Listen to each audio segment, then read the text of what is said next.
This is our COVID Roundup and CDC update for December 13th, 2024. And today we're going to go in reverse. So, starting off with the 28 reporting wastewater facilities to wastewater scan in California.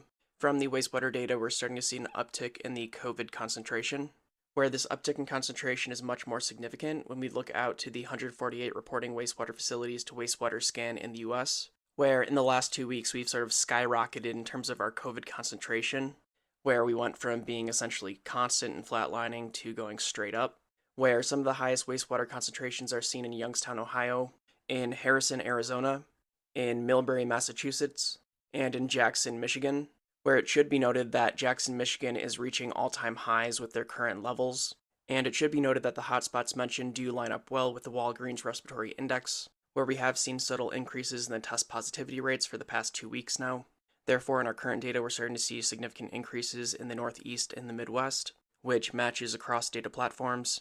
But what variants are driving this? Well, when we do a week-by-week comparison of Raj's COVID variant tracking, we see that the KP2 and KP3 families are down across the board, and we see that XEC is increasing quite rapidly when compared to other variants. Additionally, we're seeing continued diversification of the MC clade, where all of these are stemming off of KP3.1.1. But one of the new variants of note is LP8.1.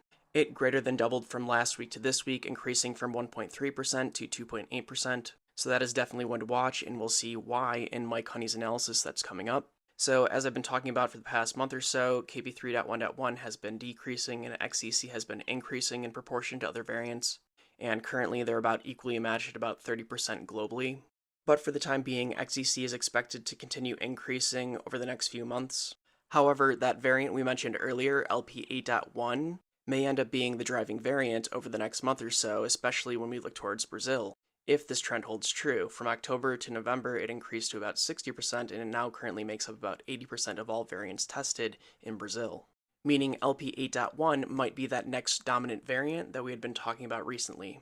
And if this is the case, then we might see a later peak of our winter wave than we have in the past. Where if LP8.1 really comes onto the scene, we might be seeing a peak of our winter wave maybe in late January, early February, as opposed to the traditional end of December or early January. So this will definitely be one to watch.